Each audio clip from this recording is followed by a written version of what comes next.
इस रज के ब्रह्मा आदरणीय अरविंद शास्त्री जी, अरविंद आचार्य जी, अरविंद योगाचार्य जी, बहुत उपाधि मतलब है उनके पास हैं और बहुत विद्वान हैं, बड़े बड़े यज्ञ करते हैं।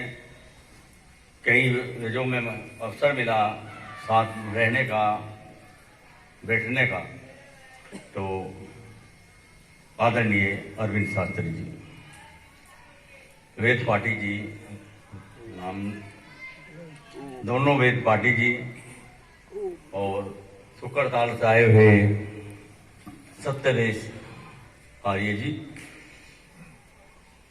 इस यज्ञ में सम्मिलित हुए सभी आर्य मान भाव, पूजा के योग, मातृशक्ति, प्यारे बच्चों, मैं एक छोटी सी घटना मतलब है आपको बताऊंगा थोड़े शब्दों में, जिससे कि मतलब जो है ये मतलब है हमें पता लगे कि हम मतलब कहीं यज्ञ में सम्मिलित हों और वहां के जो विद्वान हैं वो मतलब कितने महत्वपूर्ण मतलब है वाक्य कहते हैं, वो हमारे जीवन में उतरने चाहिए। ऐसे ही मतलब है खानपुर के एक फूल सिंह पटवारी थे, वो पानीपत आए और पानीपत में जो उनसे रिश्तेदार संबंधी थे, जैसे ये यज्ञ हो रहा ऐसे ही उन्होंने मतलब है इसका रखा था और उन्होंने कहा भाई आज के जो मुख्य यजमान रहेंगे फूल सिंह पटवारी रहेगा। वो अपना माँ बैठ गया और बैठने के बाद में यज्ञ हुआ, यज्ञ संपन्न होगा। संपन्न होने के बाद में आचार्य जी ने कहा मैं आपसे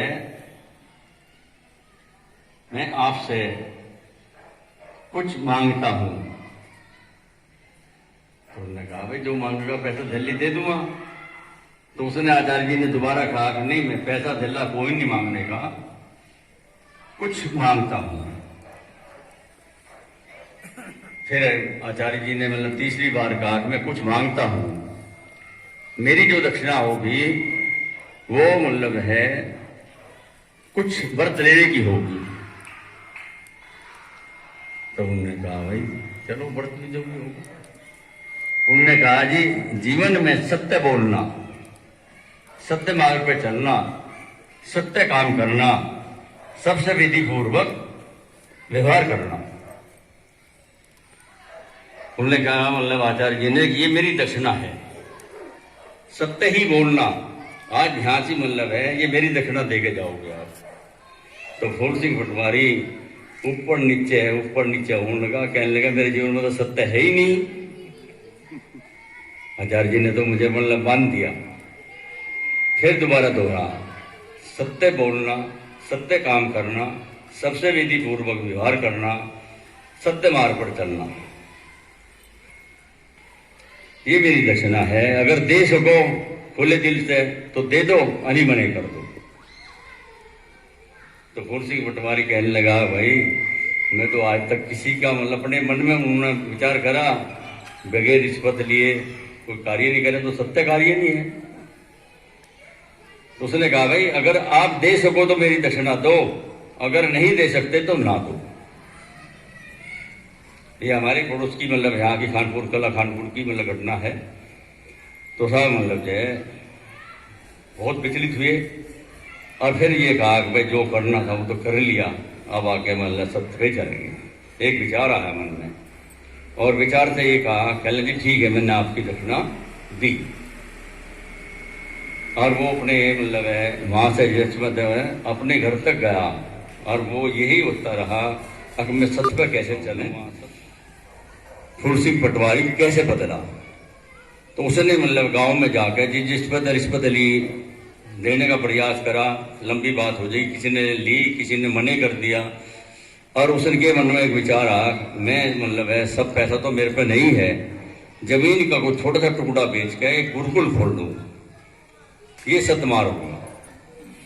उसने वहां मतलब जो है थोड़ा सा टुकड़ा जमीन का बेच के और वो गुरुकुल खोलना, और गुरुकुल खोल के लड़कियों का गुरुकुल और वहाँ से मतलब जो है ब्रह्मचारिणी में आचार्य सब मतलब उनका उसने मतलब प्रयास किया और सब मतलब उपलब्ध होगी। मैं ये इसलिए बताना चाहता हूँ मतलब एक मतलब है शब्द ने, आचार्य के एक शब्द ने किस तरह से मतलब है उसका जीवन बदल दिया। हमें भी कोई मतलब ऐसा होगा, मैं भी हो सकता हूँ, अब जिसके मन में मतलब है कुछ खोट होंगे तो हम सदमार्ग पर चलें। वो फूल सिंह पटवारी मतलब आज मतलब है नहीं है संसार में, बाकी उसकी कीर्ति मतलब हमेशा रहेगी। एक गुरुकुल नहीं, 2 गुरुकुल हैं और यूनिवर्सिटी होगी। आज वो कितना बड़ा काम करके गया। सिर्फ एक मतलब है आचार्य के एक शब्द से किस तरह से फूल सिंह पटवारी बदला। तो मैं यही निवेदन करना चाहता हूँ, अब हम जहाँ भी मतलब विद्वान की बात सुने, अच्छी बात सुने, वेद की बात सुने, हम अपने जीवन में उतारें और हम भी ये प्रयास करें। हमें भी कोई न कहे चलता हुआ भाई ये आदमी ठीक है, ये ना कहे भाई आदमी गलत है, झूठ बोलता है, गलत काम करता है, तो हमारी कोई पहचान नहीं है। अगर मतलब हमने अपनी पहचान बनानी है तो सत्मार्ग पर चलें और इन सत्संगों में आवे, विद्वानों की बात सुने। जो कि मतलब है हमारा जो जीवन है ये बहुत अनमूल्य जीवन है, बहुत बड़ी कृपा परमात्मा की हुई, हमें मतलब है जीवन मिला। और ऐसे सत्संग में हम आके बैठ जाएं और वहां सुने बगैर मतलब अपनी मतलब कोई बात करने लगे तो हमारा आना जाना बिल्कुल बेकार होगा। मास्टर लक्ष्मीचंद का तो प्रयास रहा, ये मंत्री हैं, जिला मंत्री हैं, इनका तो ये प्रयास रहा मतलब है भाई आओ वहाँ जज में आपकी दो भाई अच्छी बात सुनो। बाकी हमारा भी कर्तव्य है वहाँ यहाँ अच्छी बात सुने और मतलब जो है कुछ न कुछ मतलब लेके जाओ। बाबू कम सिंह थे यहाँ के मतलब है कराने के, आज नहीं रहे, वो हमारे यहाँ जजपाए हुए थे। अथर्ववेद का हमने मतलब है जज करा था, तो उसमें वो नखलाऊ थे, तो हमने उनसे कहा मगा बाबू जी पूर्ण आहुति पर आ जाओ और अच्छा लगेगा। कहना भाई प्रयास करूँगा। मगा जी वेदपाल शास्त्री आ रहे, वो आ रहे, बता हमसे। तो वो कहने लगा ठीक है तो समय बता भाई। मैंने उनको समय बता, मगा जी हम तो समाप्त तो करेंगे 10:30 बजे, समय तो 10 बजे का है, बाकी 10:30 बजे करेंगे, आप 10 बजे तक आ जाओ। कहने मैं पक्का आ जाऊँगा। और उसने वहाँ एक बात कही, 4 प्रकार के आदमी आते हैं। एक तो आता है चप्पल बदलने के लिए, बिल्कुल ठीक बात है। एक आता है प्रसाद खाने के लिए, और एक आता है मास्टर लक्ष्मीचंद के जैसा यहाँ या जोरा उनको शकल दिखाने के लिए भाई मैं भी आपके यहाँ गया था। और एक वो आता है चौथा व्यक्ति, अब जो आचार्य कह रहा, विद्वान कह रहा, उसको सुनकर ग्रहण करना, फीड करना अपने दिमाग में। चौथा जो व्यक्ति है वो बहुत उत्तम व्यक्ति है। क्यों? वो प्रसाद भी थोड़ी देर का मतलब वास्ते है और सब अन्य बात मतलब कुछ नहीं उसके मुकाबले। अगर वो कुछ लेगा तो उसका जीवन बदल गया, और वो सब पल्ला झाड़ के चला गया तो आना ना आना बेकार। मैं तो आपसे यही हाथ जोड़ के निवेदन करूँगा, आप अपने जीवन को सुधारो और अच्छी बात सुन के ग्रहण करो, हमारा भी जीवन मतलब जो है धन्य हो और उस परमात्मा को पहचानो। मैं शुरू में एक वाक्य कहा, परमेश्वर जो है वो कोई मामूली चीज नहीं है।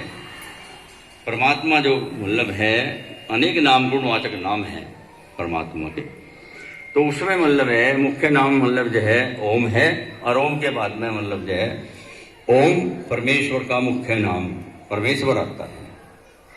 तो हम उसको मतलब है इस बात को कहें, सत्य बोलें। परमात्मा जो है दया करता है हर मतलब दया की कोरोना बरसरी उसकी। वो चाहे पापी है, चाहे मतलब है धर्मात्मा है, चाहे विद्वान है या साधारण मतलब है श्रोता है, उसकी करुणा सब पे बरस रही है, दया दृष्टि।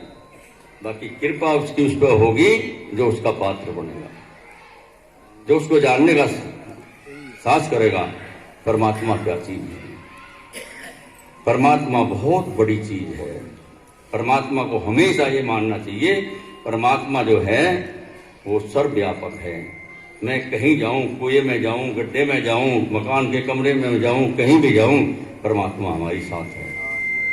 इसलिए वो सर्वव्यापक है, उसको सर्वव्यापक मानना चाहिए।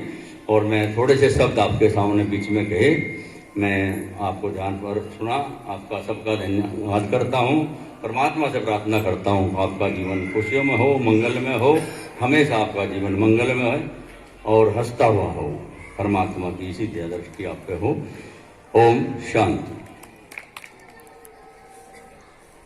संक्षिप्त उपदेश अभी आपने संरक्षक महोदय का सुना, और ये अथर्ववेद के जो पहला ही कांड है उसकी ही एक आख्यायिका है। शं सुतेन गमेमहि मां सुतेन विरादिषि, अर्थात हम जो भी वेदोक्त सुने उससे संयुक्त हो जाएं, उससे अलग कभी न जाएं, ये भगवान वेद कहता है। तो बहुत सुंदर उपदेश आपने दिया। मन में सबकी चलती है,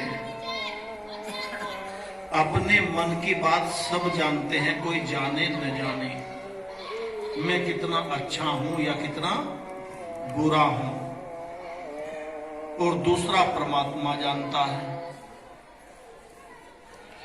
तो इसीलिए हम दुनिया को धोखा दें तो बहुत बड़ी बात है, लेकिन हम अपने आप को धोखा दें तो वो क्या उससे छोटी बात है कि उससे भी बड़ी बात है? या दुनिया को धोखा दे तो कोई बड़ी बात नहीं, लेकिन अपने आप को धोखा दे तो कितनी बड़ी बात है। और आज हम अपने आप को धोखा दे रहे हैं, क्योंकि अंदर से प्रेरणा होती है, एक संघर्ष चलता है विचारों का, और जो सतोगुणी विचार है उसको दबा दिया जाता है। जैसे समाज में कुछ ऐसे व्यक्तियों को दबा दिया जाता है जो नियम की बात कहता है। और आप लोग कई बार बैठ करके कहते हैं भाई अब तो जमाना सा आ गया कि भाई तो दूसरों का ही है, उस तरह के लोगों को ही पसंद करते हैं। आप समझ रहे हो मैं क्या कहना चाह रहा हूं? वही संघर्ष अपने अंदर चल रहा है। हम बाहर के लोगों को तो कह रहे हैं, लेकिन ये समस्या पैदा कहां से हुई है? ये समस्या अपने विचारों से पैदा हुई है, क्योंकि हमारे अंदर जो विचारों का संघर्ष चल रहा है, जो सात्विक विचार है उनको दबा दिया जाता है, और रजोगुणी और तमोगुणी विचार उन पर हावी हो जाते हैं, और इसीलिए बाहर का वातावरण भी फिर इसी प्रकार का बन जाता है। तो मैं आपसे निवेदन करता हूं, जैसे अभी संरक्षक महोदय ने कहा कि हम अपने आप से जब बात करेंगे और ये निर्णय करेंगे कि अभी जो ये विचार आया है, जो फूल सिंह के अंदर आया था, आदरणीय फूल सिंह पटवारी जी के अंदर आया था, श्रद्धेय स्वामी श्रद्धानंद मुंशीराम के अंदर आया था, अमीचंद के अंदर आया था, और अनेक विचार जब आते हैं इस प्रकार तो जीवन परिवर्तित हो जाता है। तो कोई बड़ी बात नहीं कि हमारा जीवन परिवर्तनशील ना हो, परिवर्तन हो जाएगा। और परिवर्तन को स्वीकार करना, परिवर्तन नियम है सृष्टि का, या तो तुम बदल लो अन्यथा वो तो चल रहा है, वो परिवर्तन चलता रहेगा, और उस परिवर्तन में हम उलझते रहेंगे, और यदि हम परिवर्तन के साथ संभल गए तो हम सुलझते रहेंगे। अब ध्यान हमको करना है कि परिवर्तन में हमको उलझना है या परिवर्तन में हमको सुलझना है। सुलझेंगे तो शांति, और उलझेंगे तो अशांति। अशांति दुख का कारण और सुलझन सुख का कारण। इन्हीं शब्दों के साथ आभार व्यक्त करता हूं श्रद्धेय संरक्षक महोदय का। बहुत धन्यवाद।